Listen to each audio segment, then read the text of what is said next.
Praise Lord, जय मसीह की। मैं स्टैनली मैकवान, मेरे YouTube channel Hindi Gujarati Bible study में आपका स्वागत है। मेरे चैनल को आज अभी इसी वक्त आप सब्सक्राइब कर लीजिए और परमेश्वर के ज्ञान में आप बढ़ते जाओ। नर्क क्या है?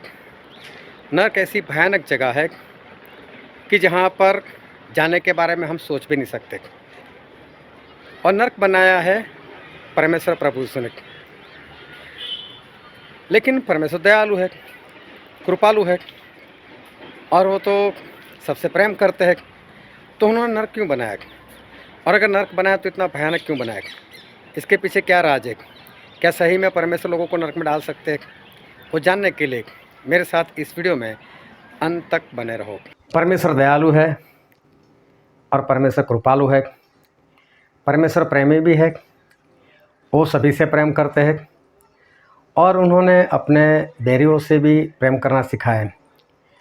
जब प्रभु यीशु क्रूस के ऊपर थे तब क्रूस के ऊपर भी ऐसी हालत में जब उनको मारा गया था, कोड़े बरसाए गए थे और लहूलुहान थे, सर पर कांटों का ताज था, दोनों हाथों और पैरों में किल्ले लगे हुए थे, तभी भी ऐसी हालत में भी प्रभु यीशु ने यही कहा था कि हे पिता, इनको क्षमा करो क्योंकि ये लोग क्या करते जानते नहीं। तो परमेश्वर में बहुत प्रेम है।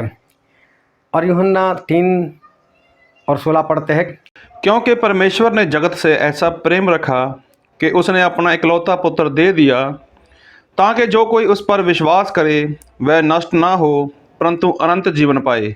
और यहाँ पर ऐसा लिखा है कि परमेश्वर ने इस जगत से इतना प्रेम किया कि अपना एकलौता बेटा दे दिया, ताकि जो कोई उनके ऊपर विश्वास करे उसका नाश ना हो पर वह अनंत जीवन पाए।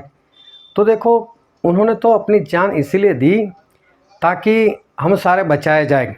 जितने उनके ऊपर विश्वास करें उनका नाश ना हो, लेकिन वो सभी स्वर्ग में अनंत जीवन पाए। ये हमारे परमेश्वर की योजना है, ये हमारे परमेश्वर की मर्जी है, ये हमारे परमेश्वर का प्रेम है। तो हमारे परमेश्वर हमसे इतना प्रेम वो करते हैं। और फिर यहेजकेल उसका 18 अध्याय और उसका 23 वचन पढ़ते हैं, प्रभु यहोवा की यह वाणी है कि क्या मैं दुष्ट के मरने से कुछ भी प्रसन्न होता हूँ? क्या मैं इससे प्रसन्न नहीं होता कि वह अपने मार्ग से फिरकर जीवित रहे? और यहाँ पर ऐसा लिखा है कि अगर कोई दुष्ट हो, अगर कोई ऐसा इंसान हो कि जो बहुत पाप में फंसा हो और वो नरक में चला जाए, वो मर जाए, तो परमेश्वर उससे खुश नहीं होते, उसकी मौत से खुश नहीं होते। लेकिन वही इंसान अगर वापस मुड़ जाए, परमेश्वर को अपना जीवन समर्पित कर दे और वो स्वर्ग में प्रवेश पाए, उसमें परमेश्वर आनंद करते। तो देखो, हमारे परमेश्वर तो जो दुष्ट होते हैं उनकी मौत से भी खुश नहीं होते। वो तो चाहते हैं कि वो भी बचाए जाए। और इसीलिए उन्होंने सारे संसार के लिए, सभी के लिए, चाहे वो कैसा भी हो, लेकिन हम सभी के लिए उन्होंने जान दी। अब पापियों के लिए प्रभु यीशु ने जान दे दी। फिर एक वचन और पढ़ते हैं, जो है रोमिया उसका 5वां अध्याय और 6 से लेकर 8 वचन। क्योंकि जब हम निर्बल ही थे तो मसीह ठीक समय पर भक्तिहीनों के लिए मरा। किसी धर्मी जन के लिए कोई मरे जय तो दुर्लभ है, परंतु हो सकता है किसी भले मनुष्य के लिए कोई मरने का भी साहस करे। परंतु परमेश्वर हम पर अपने प्रेम की भलाई इस रीति से प्रकट करता है कि जब हम पापी ही थे तभी मसीह हमारे लिए मरा।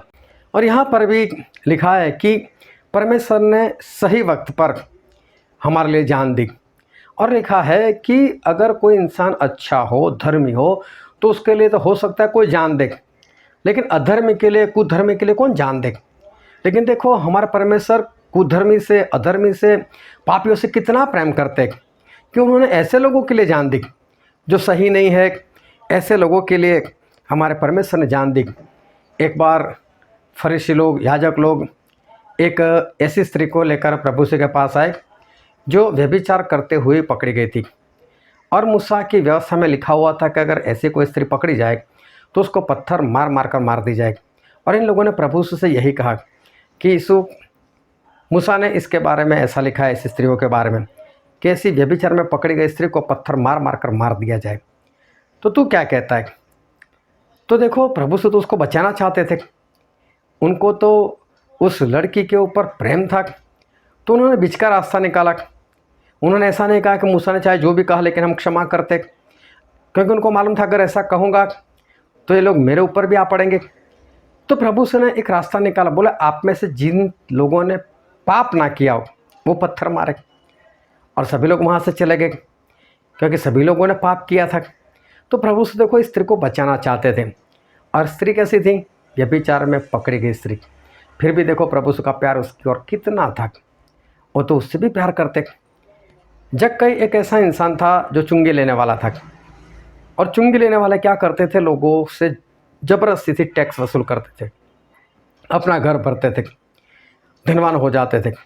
और उस ज़माने में तो ऐसे लोगों को बहुत पापी गिना जाता था, और जक्कई उनमें से थे।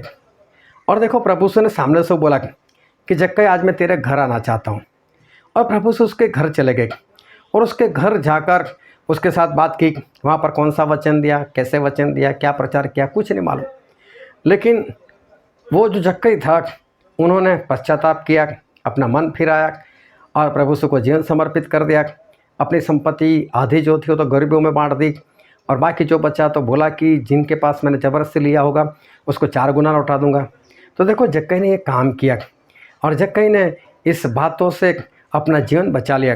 तो प्रभु से तो जक्कई से भी प्रेम करते थे, और उस वक्त लोगों ने बातें की कि ये तो देखो पापियों का मित्र है, ये तो पापियों के घर जाता है, उनके घर वो गेस्ट बनकर जाता है। लेकिन प्रभु से ने इस बात की परवाह नहीं की, वो तो जक्कई से भी प्रभु से जो है वो तो प्रेम करते।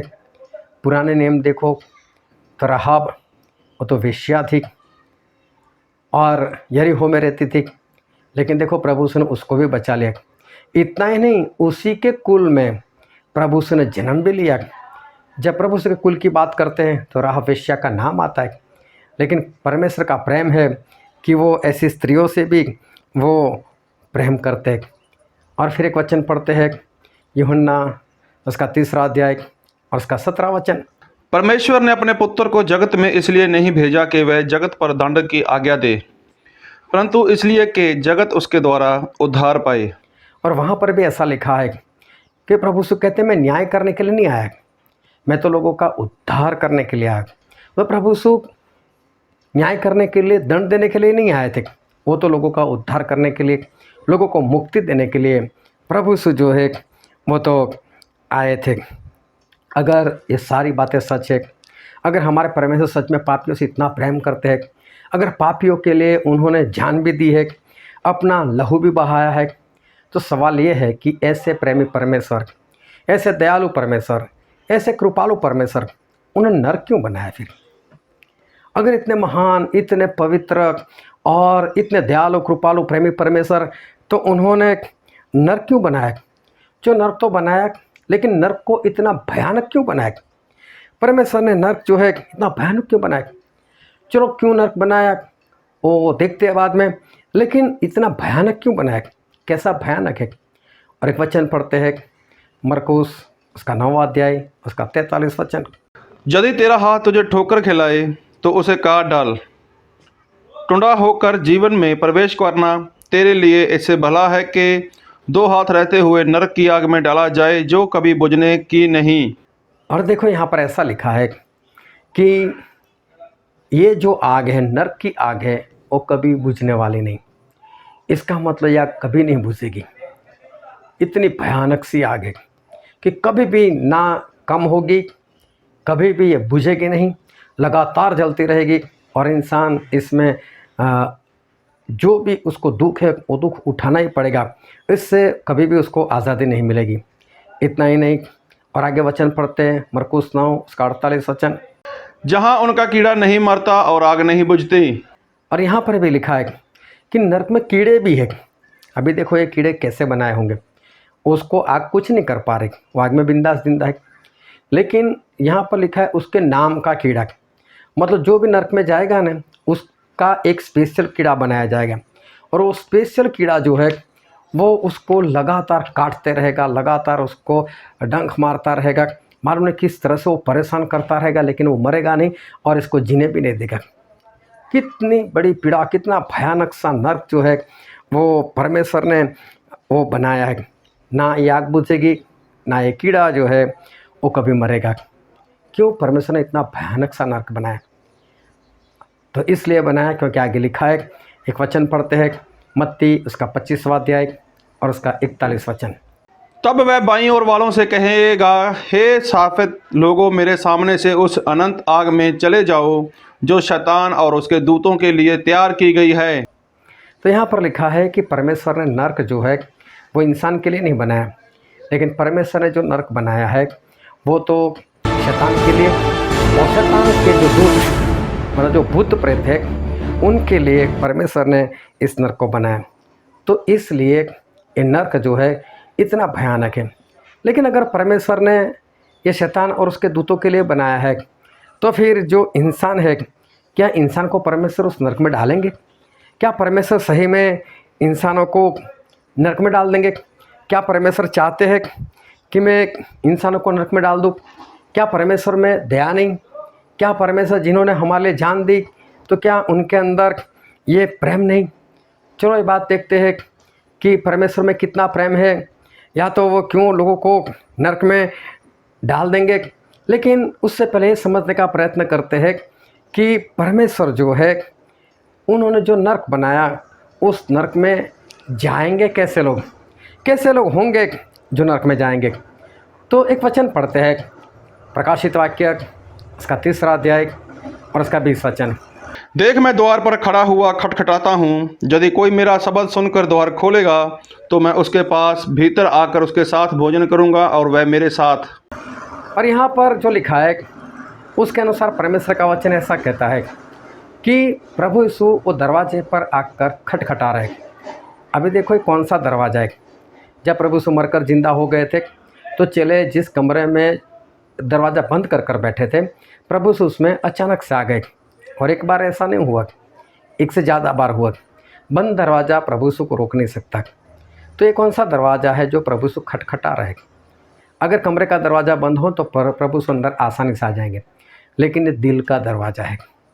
वो हमारे दिल के अंदर आना चाहते हैं, और इसलिए हमारे दिल के अंदर बसना चाहते हैं। तो अपनी मर्ज़ी से नहीं आएंगे, ज़बरदस्ती से नहीं आएंगे, चुपके से भी नहीं आएंगे, धक्का मारकर भी नहीं आएंगे। वो दरवाज़ा खटखटा रहे। और मालूम है नरक में कैसे लोग जाएंगे?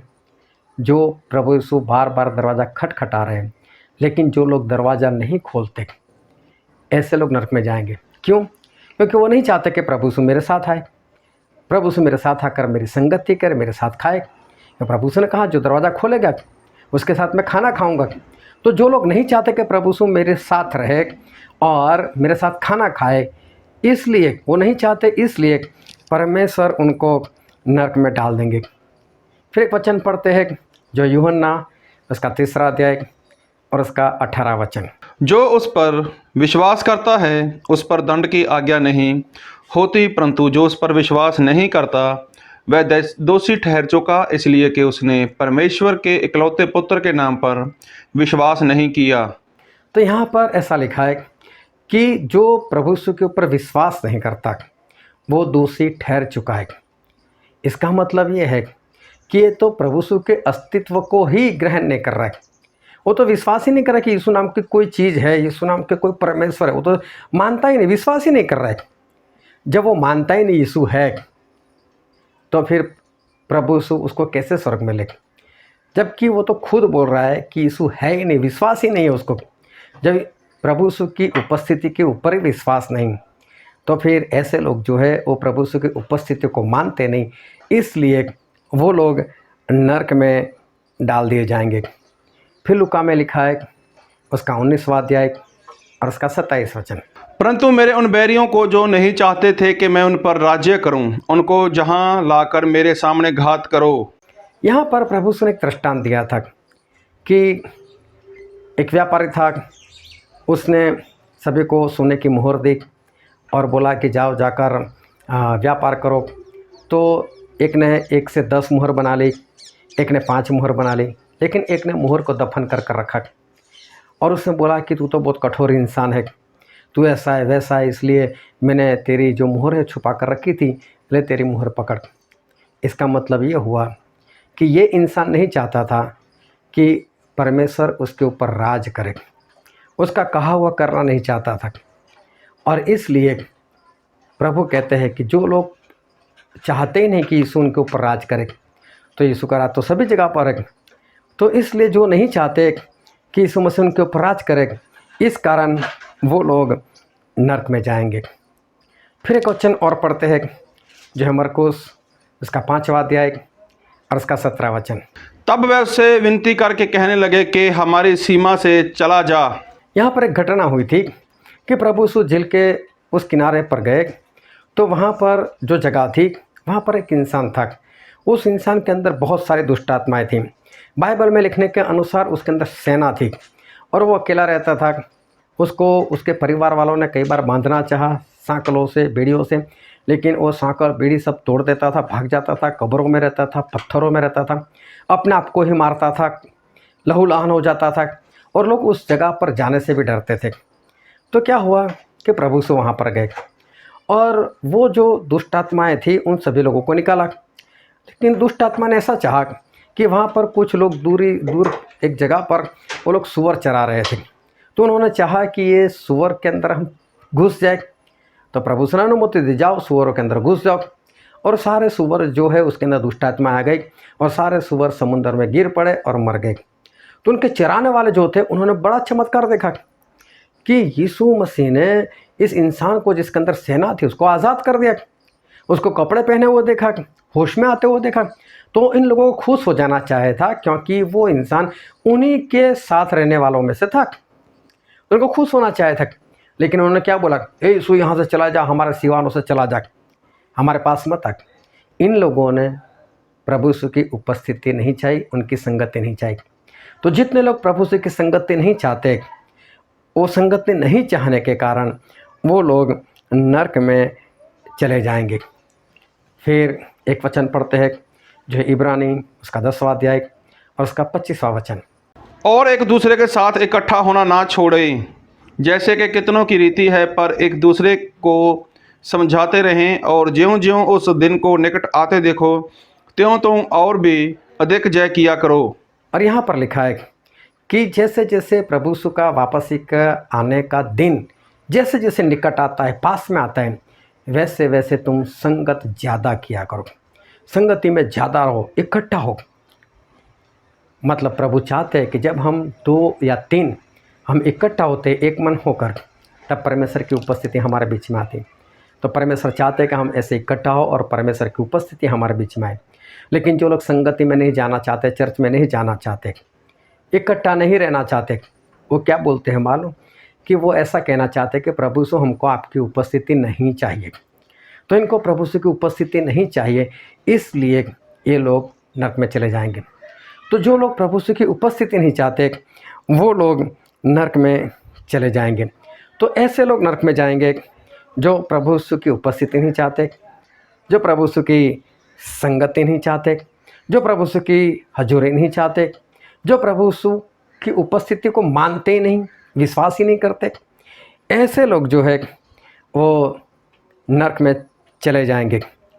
अब प्रभु यीशु जो है वो महान परमेश्वर, वो सर्वशक्तिमान परमेश्वर, सर्वज्ञानी परमेश्वर, और एक बड़ी बात मैं बताना चाहता हूँ, वो सर्वव्यापी परमेश्वर, मतलब सभी जगह पर एक साथ हाजिर रह सकने वाले वो परमेश्वर है।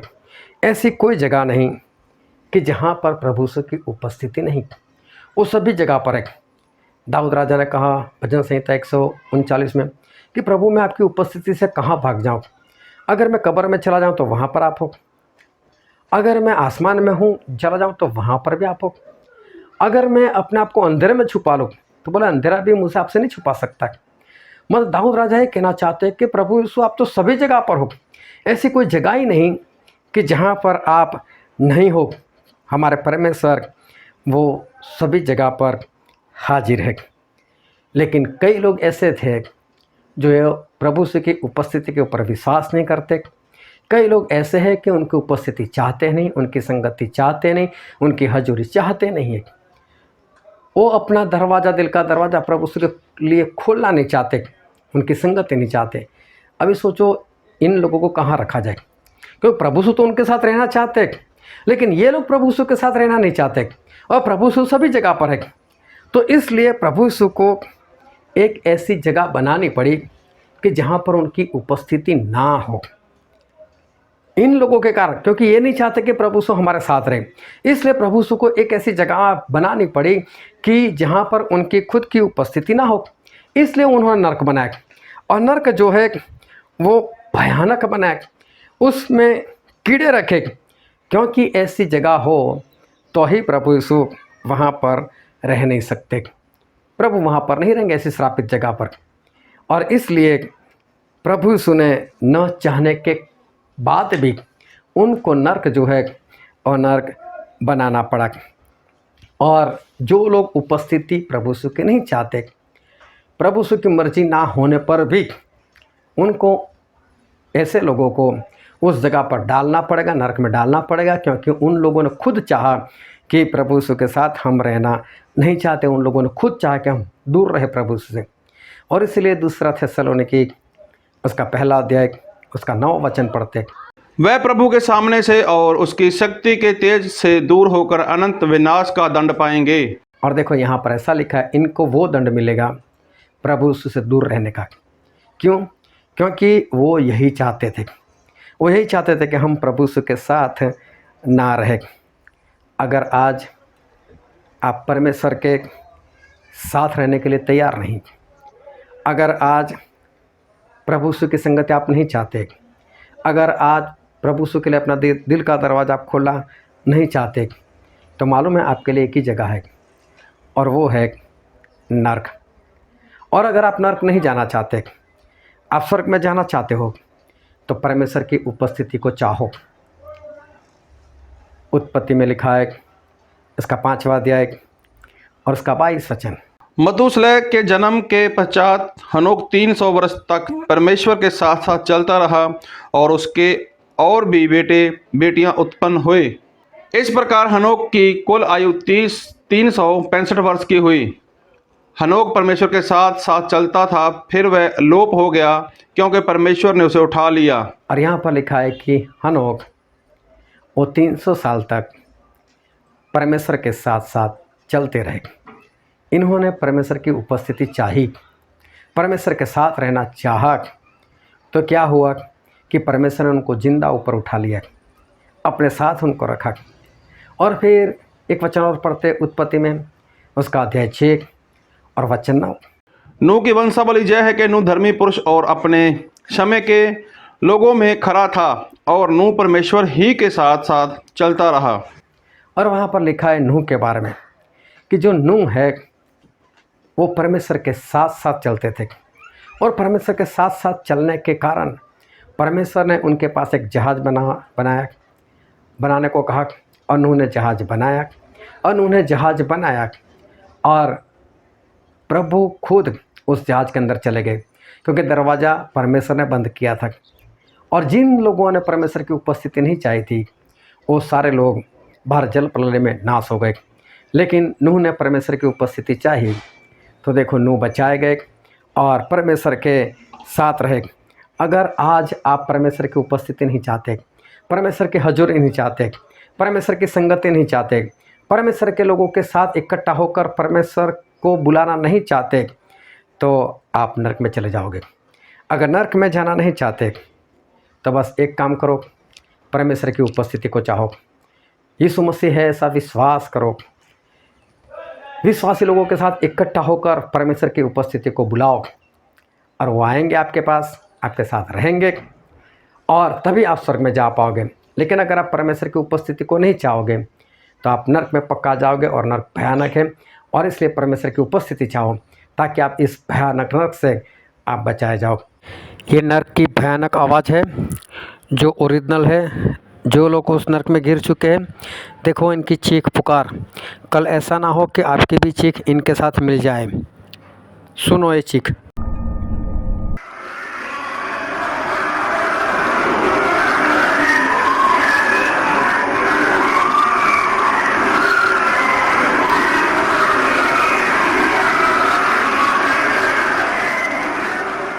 परमेश्वर पास इस देख, आमीन।